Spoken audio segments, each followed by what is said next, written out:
Hi, and welcome back to the Bookkeepers Podcast. I'm Zoe Whitman. I'm here with Jo Wood. We're joined by Emma James from the Number Ninja. Hi, Emma. How are you? Hi, I'm not too bad. How are you? Oh, really good, thanks. How are you doing, Jo, as well? How's your day been so far? Busy, but it's all good, and really excited for this episode. Absolutely. So Emma's been a guest on the Bookkeepers Podcast before, and I know that a lot has changed in your practice and in life since we spoke before, and I'm really I'm excited to explore what's been going on and what's changed for you about how you're growing your practice. And I know you've got a really inspiring story, so thanks everyone who's joining. If you're here live, let us know, #live. If you're watching the replay, let us know you're on the replay. Stick around. This is going to be a really great conversation. So Emma, do you want to start by telling us a little bit about your practice and why you chose to start a practice in the first place? Yeah, so the Number Ninja has been going just over 6 years now, actually coming up 6.5. I started it because, like a lot of people, I think, I ended up quite burnt out with my corporate role and came to a point where I needed to make the decision as to what I was going to do next. I had the opportunity to create a new role for myself within the business I was in, or just go off and get another job somewhere else. But I also knew, because that was not my first dance with burnout, I also knew that I was just going to end up in the same position. Really, it didn't really matter where I was going to be. The result was going to be the same. And I was also working fairly long hours with quite a long commute, so and felt quite disconnected from the business and other people and from me, I guess. But I was working in like an accounts department, and a lot of their clients were big pharma companies, so you were only ever talking accounts to accounts. And I realised that what I really missed was chatting with people who could actually do something and who could make a difference within the business. So I guess, like as some people, I thought I'd start out, just see what happened, and wasn't too convinced I was cut out for it. So I thought, well, I'll just go sole trader, start off, see where we end up, 6 months, and then I can go off and get a real job.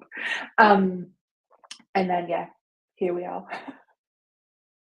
It worked. So it did. So what were the qualifications that you had, and and what decisions did you make about getting a practice license in those early days? Yes, so I'm AAT qualified, but my practice license is with the IAB. The main reason for that, so in my previous role, although it was it was a multinational, very successful company, I was the accounts team.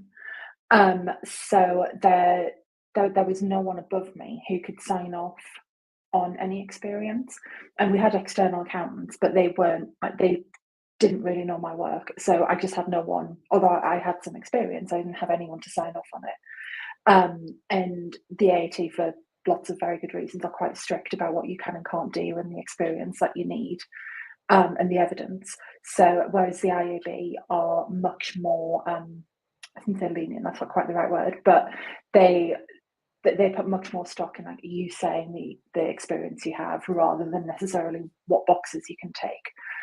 So I went down the IAB route for that.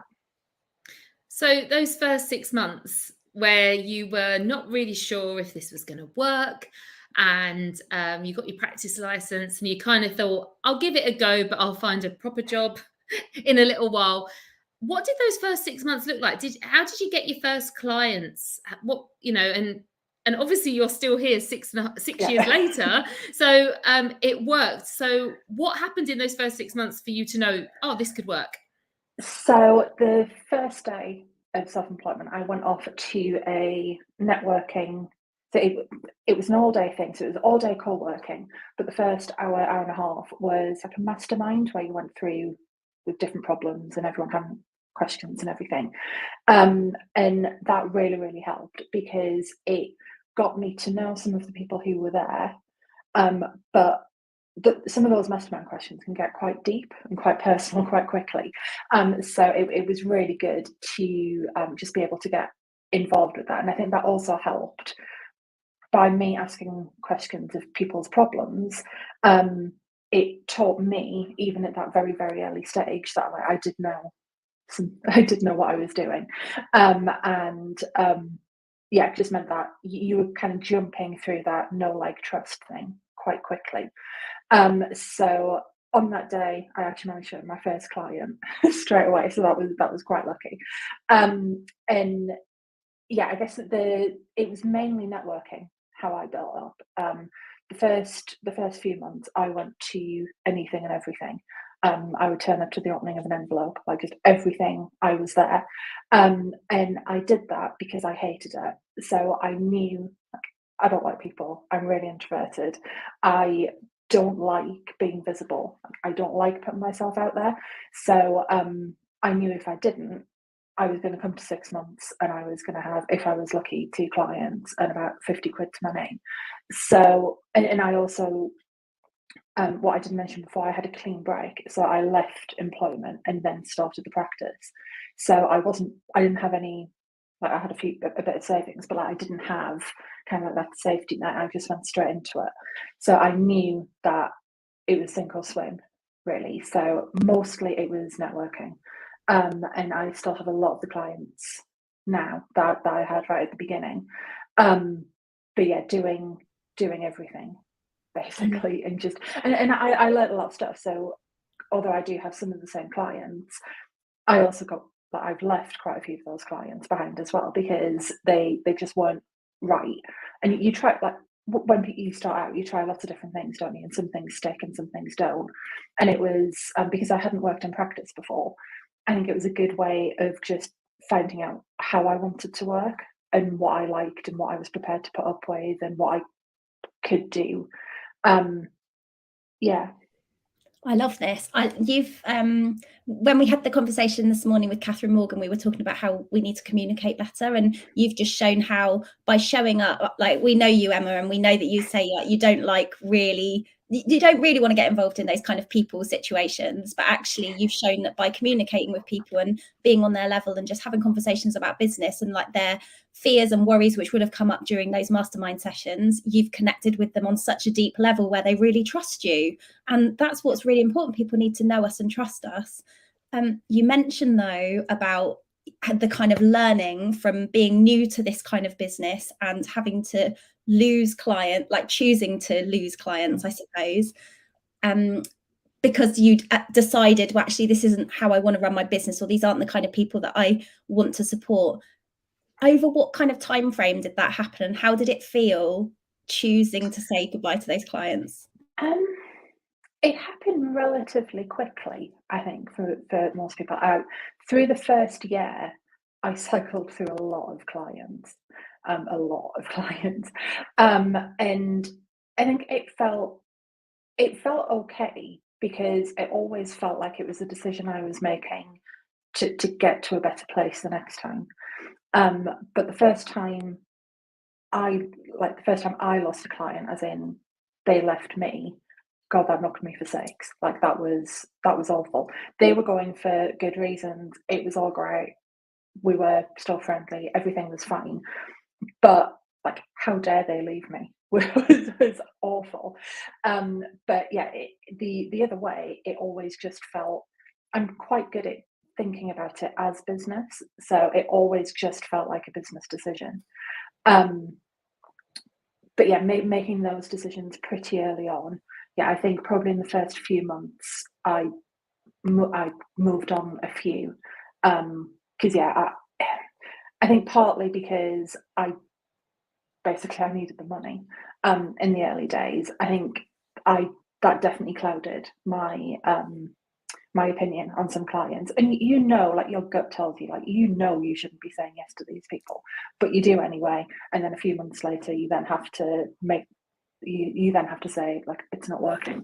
But yeah, certainly within the first 6 to 9 months, I think I did manage to turn around quite a few. Emma, your focus in your business has been extremely software focused and leveraging your time and being like a sole practitioner for the majority of your journey. And I know, and if people listen back to the podcast you did with us before, you were very, and this is what makes me laugh thinking about, it's not fun, but you going to that networking meeting and getting that. I can't believe you did that. Knowing you, like, I know how much you're like, oh, people, like, just give me data, give me, you know, software and link. Oh my God, AI, you are just like, so, you know, you're safe in place. You feel better in places where other people be like, oh my goodness, you know, you've built a business that's been so personal to you and what you like. And this is why me and Zoe always talk about, like, oh yeah, people say to us, you could build a franchise so that people could copy, but your business, Emma, is so different, but works so well because you've built it on your values and what's really means a lot to you. So talk us through, you know, I know this last year you've had a complete change, but your business, what is it, the service you do, and how have you leveraged software to become that really successful solopreneur? Yeah, so when I first started, I partly coming from burnout, and yeah, I am someone who is like quite stuck in their ways. Like, I know it's not my way or the highway, but like, it's not far off. Like, I know what I want to do. I am very values focused. Like, I know what is right for me and what is not for me.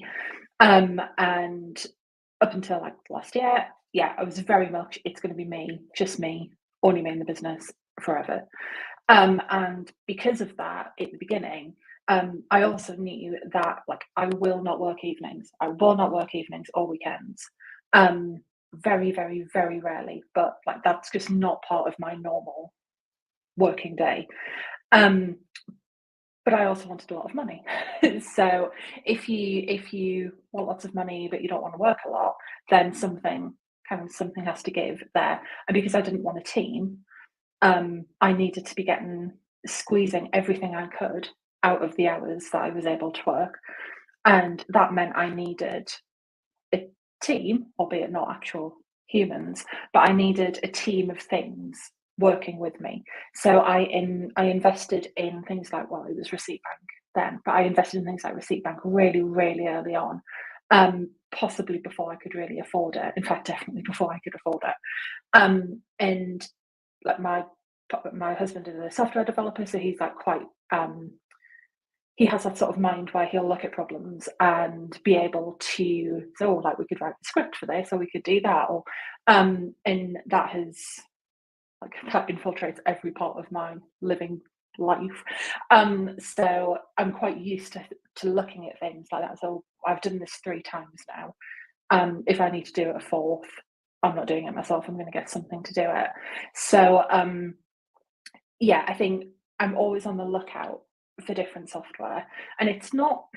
I do use things like Dext and obviously Zero, bank feeds, all of those sorts of things for client work. But I think the biggest bit is the non-client work. That's really where I get all of the big bonuses with all the different software.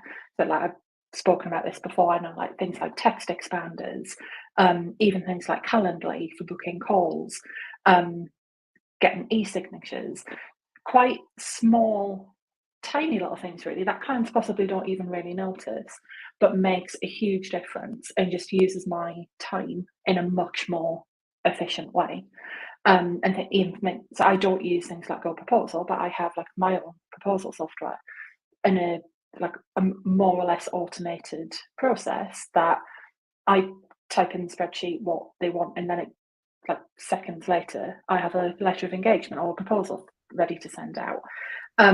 So yeah, I think it all really came from being quite lazy, not wanting to do things over and over again, not liking wasting time, and wanting to squeeze as much as I could out of the number of hours that I was prepared to work.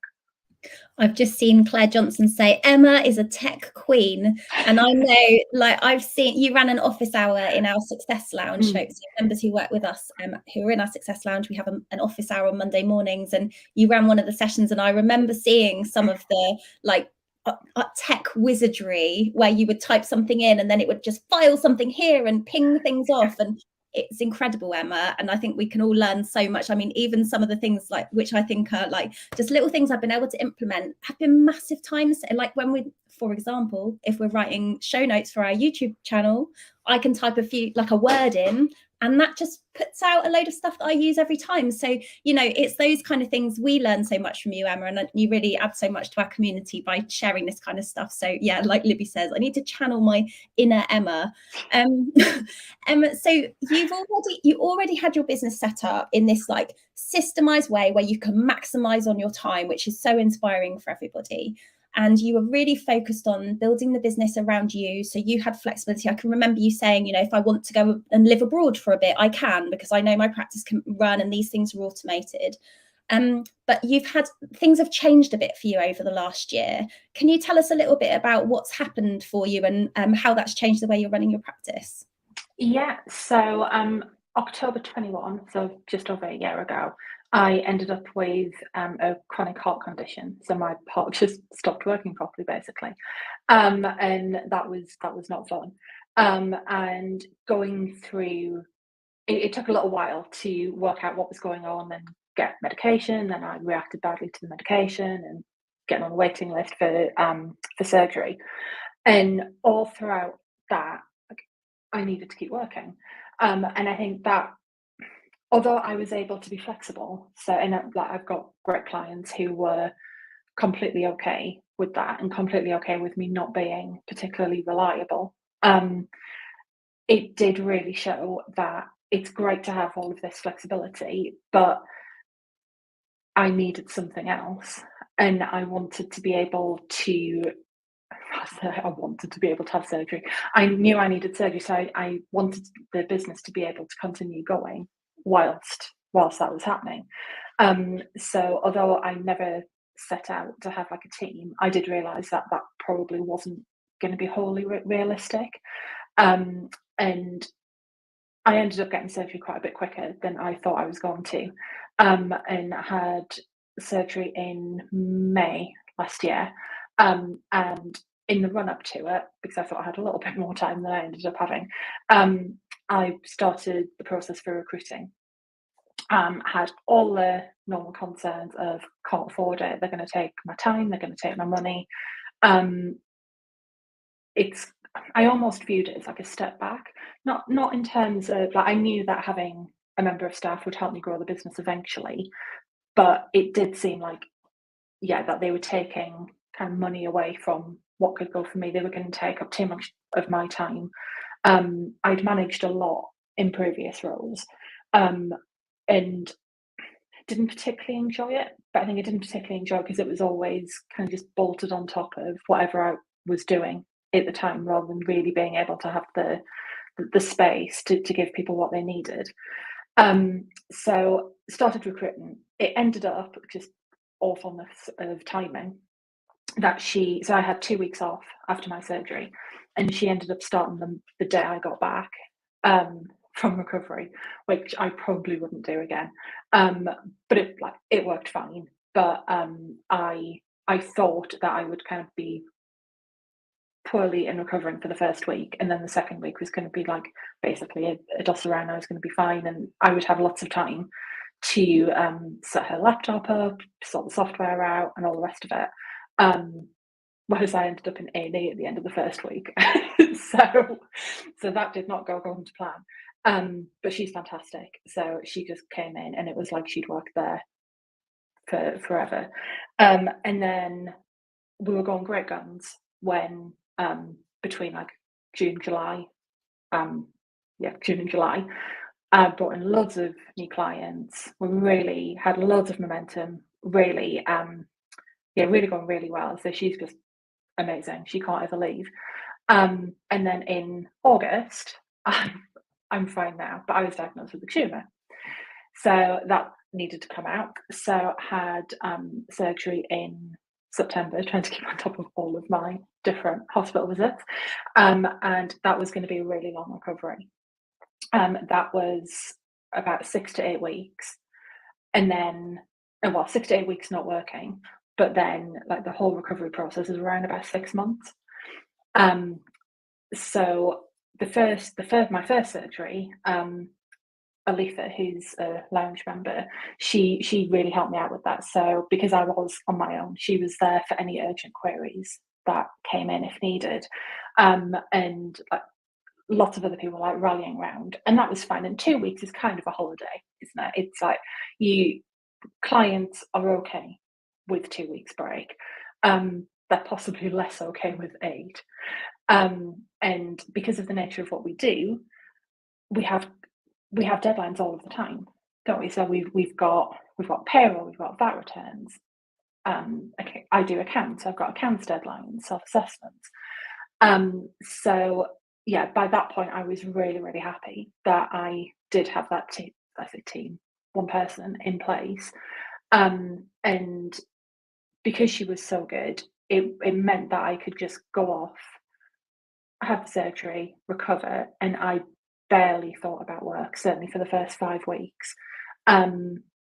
It just wasn't, I mean, I was in no fit state to do anything. My brain just wasn't working, but I just didn't think about it. I didn't worry about it. And then I came back, I think I came back in around about week 7, on shorter days, and everything was fine.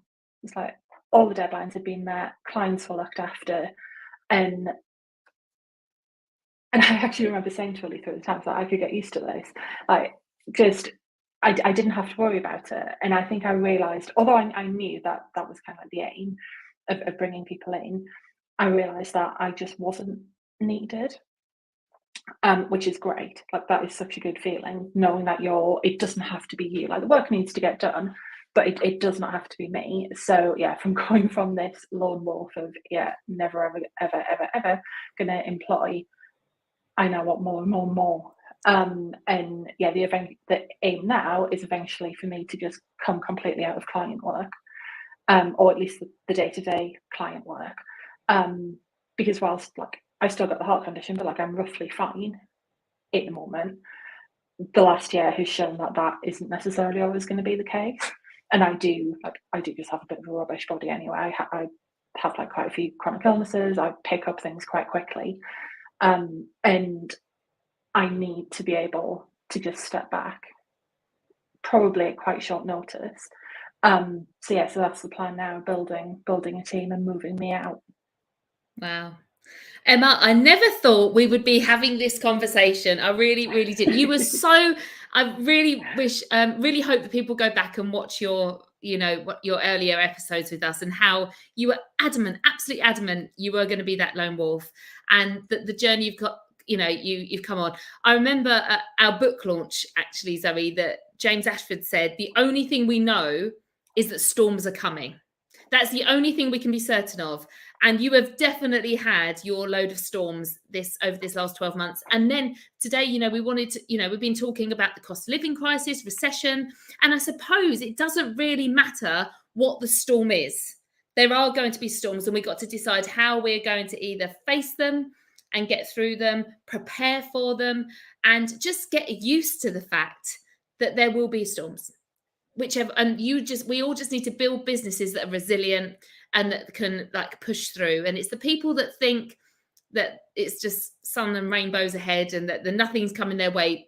We don't want to be pessimistic, but just know that there's going to be things, and we're going to have to change ourselves and going to have to readjust and to keep moving forward. And you've done a fantastic job at that. And so something I want to ask you, this last year, you've had to have more costs because you've had staff, you've been taken out, you've worked less.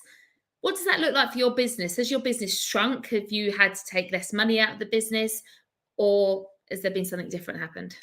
So compared to this time last year, my sales are up around about 43%,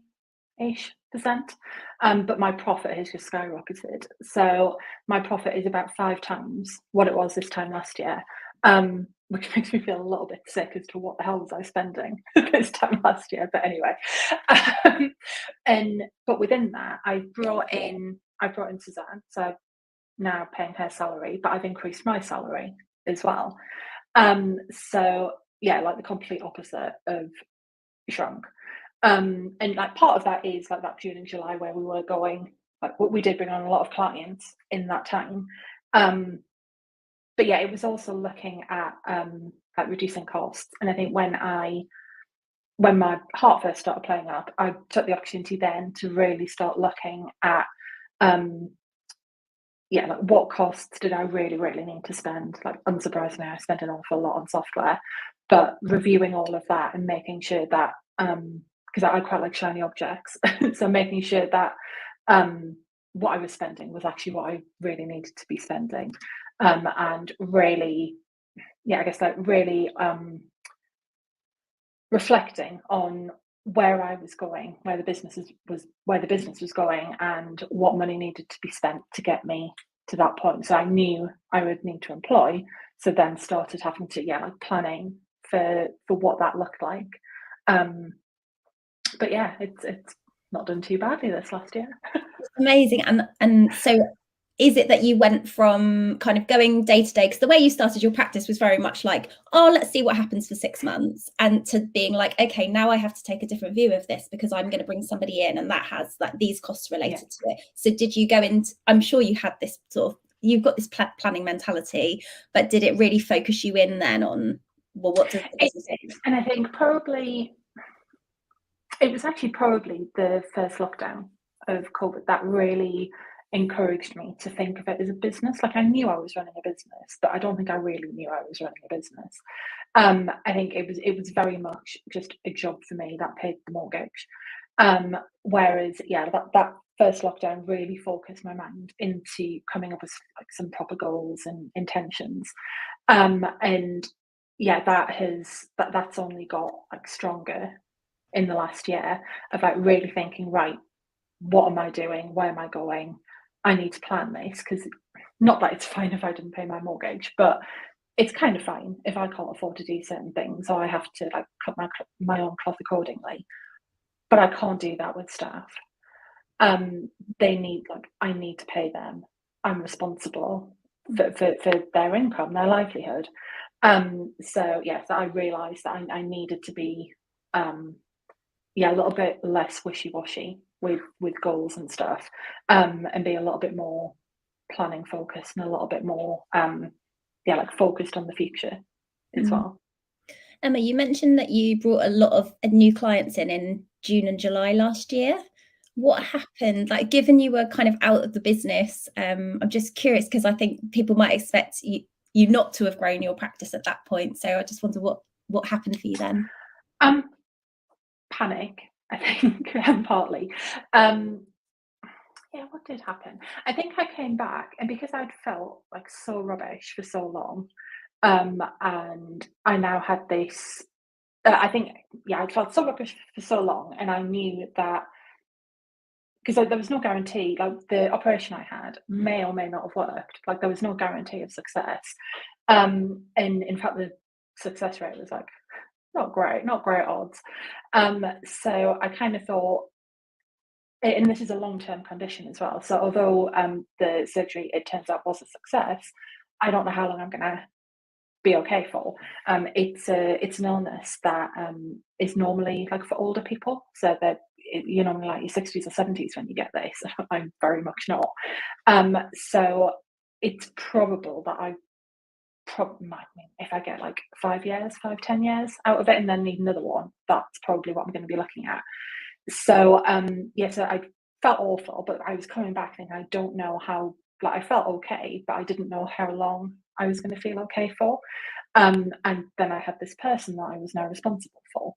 And so I knew something had to happen. And I think I was also kind of like mentally planning for the next person as well. So I thought, if I do need more surgery, the time I assumed it was going to be heart, I'm going to need another person. My employee is 2 days a week. So I was thinking, well, I want more of her, or more of someone to help.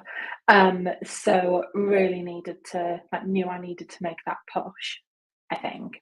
And around about that time, I had been asked to run some workshops for, there's a social venture incubator run fairly locally.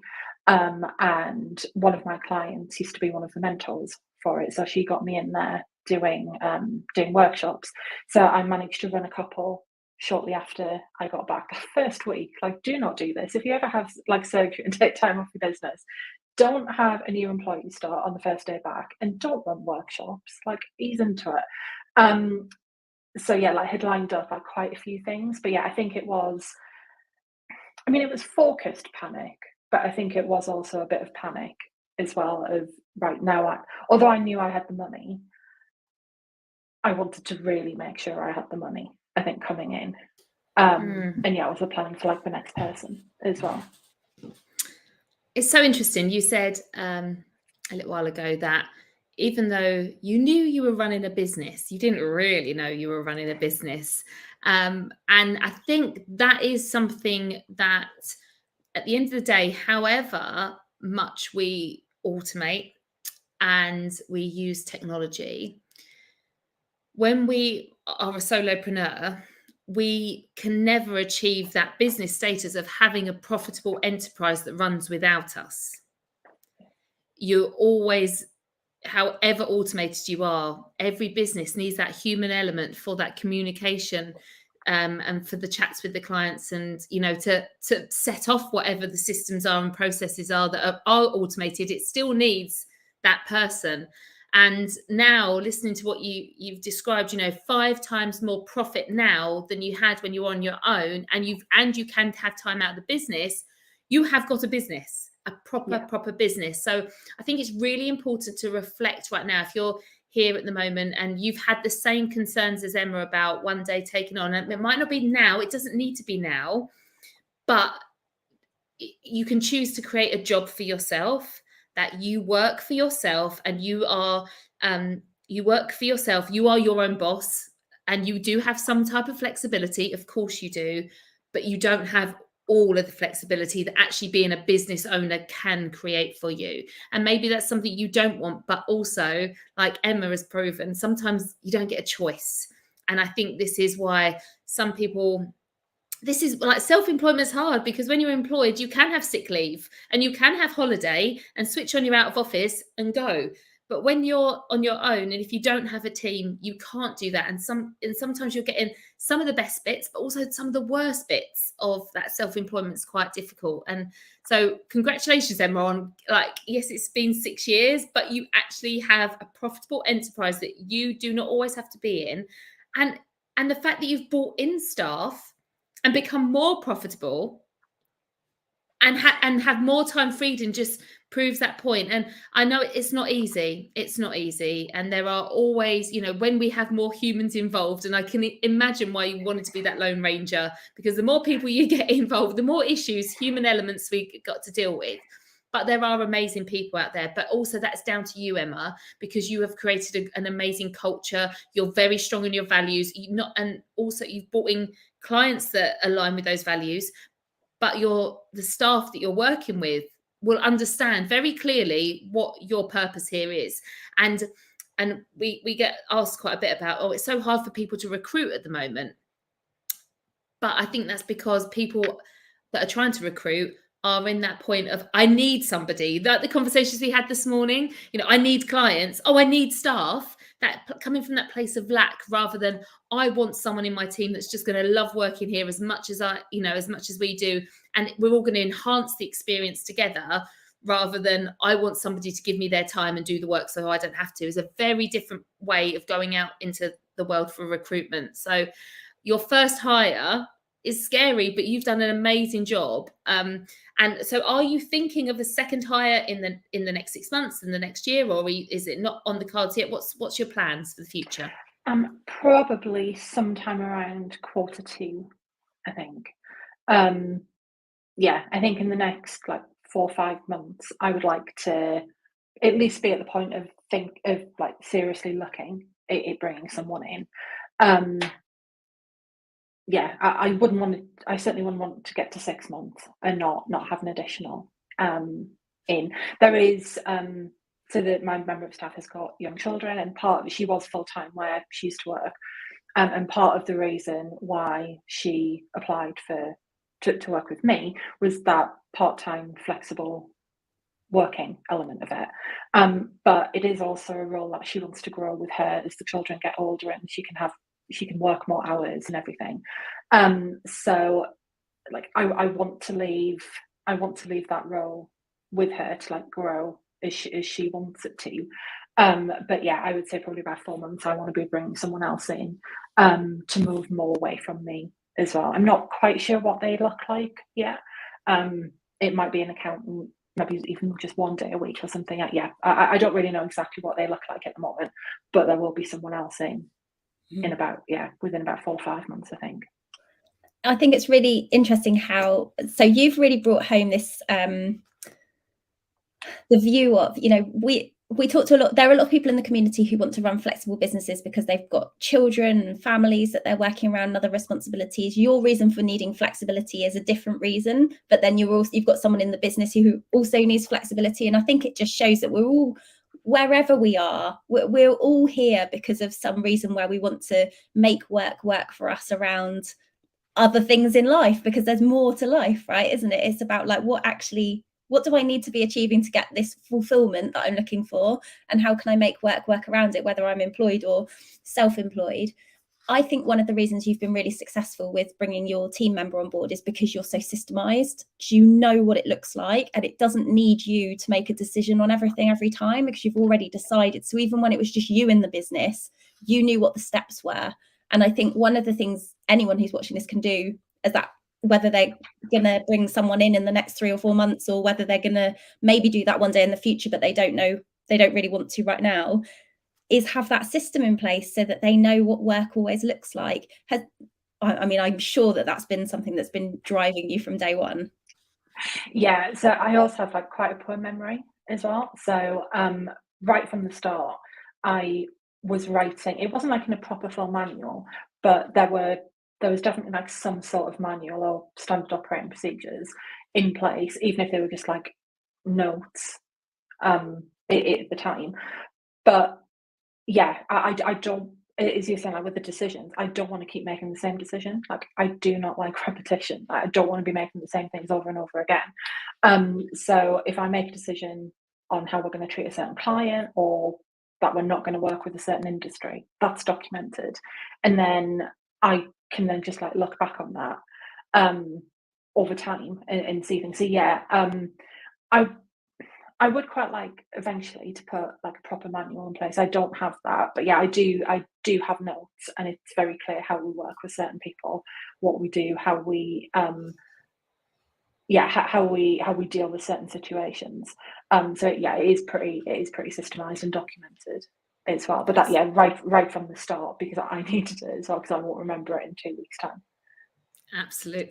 Yeah, absolutely. That has definitely been a key for your success. So thinking about like the recession and that, how people are worried at the moment about building businesses within a recession, and with all the other issues that you've had, and like, thinking about the flexibility and your business needing to be there to support you, new member of staff, and you wanting to grow.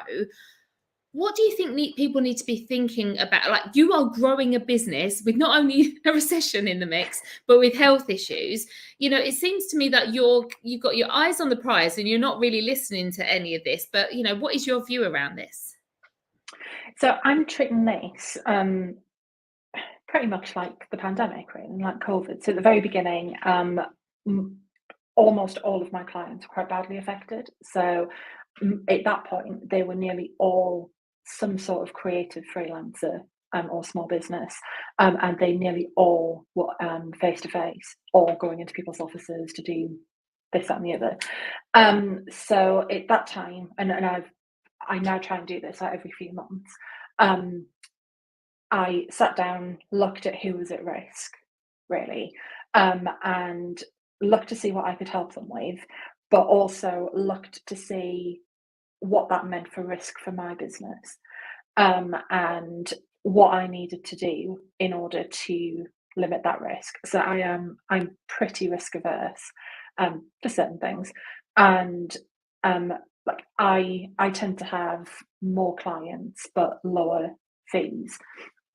So and part of that is to spread the risk. So I don't particularly want to say only 3 or 4 clients with quite big fees, because you lose one of them for whatever reason, and then that's quite a big chunk of money to start looking for. And I never wanted to have that drive decisions. I wanted to be able to just turn around and say, no, you're out, if they do something I don't agree with, rather than thinking, oh, but you're like 40% of my income. So reviewing all of that and trying to keep an eye on what's happening, like just generally, and to see if there could be opportunities there. So as a result of like the first lockdown, a lot of my clients went online, but I also moved a little bit more. I'd always been like a little bit with the online space anyway, but I moved much more into clients on dealing with the online space, like online coaches and all of that sort of thing. And my client base now is kind of the next maybe 2 or 3 steps up from a freelancer. So they normally have a team of freelancers working with them, or they have staff. So trying to go for like those slightly bigger clients as well. But yeah, I think in terms of like trying to set your business up almost like recession proof. I mean, you can't ever quite manage it, but to do as much as you can, I think, yeah, keeping an eye on those opportunities that are there. So what I'm seeing at the moment is that what people value seems to be changing a bit. So I had someone come to me. I mean, they've been coming to me for like, I don't know, every 6 months since I started, saying, oh, can we work together? Can you do this? Can you give me a quote for whatever? And in their words, I've always been too expensive for them. They've just never wanted to do it. And she popped up again just before the early January, I think, before the self-assessment deadline, and didn't want me to do her tax return for her because I was too expensive, but wanted a power hour to help her do her tax return because she'd drafted it in HMRC and got a 10 grand tax bill. And knowing like, kind of what I knew about her, I was like, you haven't turned over 10 grand, so I'm not quite sure where you managed to get a 10 grand tax bill from. So charged her the same as I would have charged to do this. In fact, the exact same that I'd quoted to do the tax return, and that was fine. She was perfectly happy with that fee. And I've seen that a bit, and I think it's partly because, I mean, she's now closed that business, so she won't be doing it once in the future. But that does seem to be an attitude I'm coming across quite often, of almost giving someone the knowledge for them to then be able to do it in the future.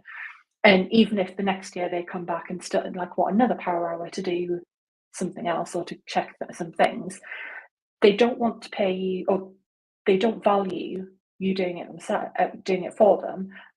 But they, for that same fee, they value being taught how to do it. And they're not really being taught how to do it. Like, but they couldn't go off and do someone else's tax return. It's that confidence, I think, and the support you're giving them. So, and I'm seeing that quite a lot. And I think there are definitely opportunities there at the moment that certainly for those smaller businesses who really just don't have, like, they just don't have the turnover to buy in the support that they probably need. There's so much opportunity there to do something for them, whether it's like a membership or just like an ebook or whatever. And I think that's probably where I would go, and I'm thinking of going in a minute. So I think there's definitely, things do change, but I think there are definitely opportunities everywhere with it. And yeah, it might be that it's just viewed as like an additional revenue stream rather than like your main business. But yeah, people's views on things and the value and how they value things does seem to be changing quite a lot. Yeah, I think it's true, isn't it? Like the things that, like, there's a recession and people will be very tuned into like cost of living and whether they're, I don't know, maybe changing their shopping, like where they're going shopping. But at the same time, they're still spending money at restaurants and eating out and those kind of things. So it's really interesting to see what people are still prioritizing. Like people are still booking holidays, and it's really for us to tune people into. Bookkeeping is still important. You still need this, but I think it's I don't know how we do it. It's like it's taking it from like a necessity, which is like a tick box exercise, into something which is really going to help you, and really having those conversations which are going to connect the purpose of the bookkeeping to a goal that people have for their lives, the whole reason that they're in business in the first place, because they're not going to buy into I'm going to you described yourself as people saying you were an expensive bookkeeper, and people aren't going to be prepared to spend money on an expensive bookkeeper if they can't see that there's going to be some value coming back to them. So our role is to make sure that people understand how we can help them not, for example, have a 10 grand tax bill. And I love that example. Oh, Emma, you've been on such a journey.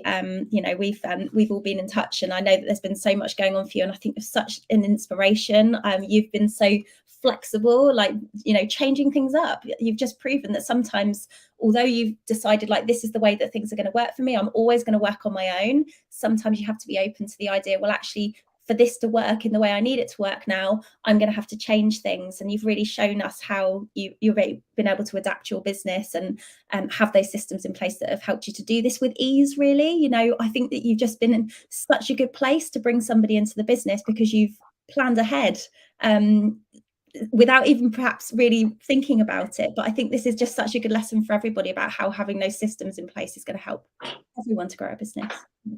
Thank you so much for sharing this. And thanks everyone who's been here. I think there's been sort of 90 or so of you joining us here. So thank you so much for being here for this second session of Bookkeepers Bootcamp. Joe and I are going to be back at 6:30 this evening. We'll be live in the Six Figure Bookkeepers Club. We want to talk to you about setting goals. I think we've had a real sort of goal setting focus today. So come and join us this evening at 6:30. We'll see you there. See you later. Take care. Bye. Thanks. Bye.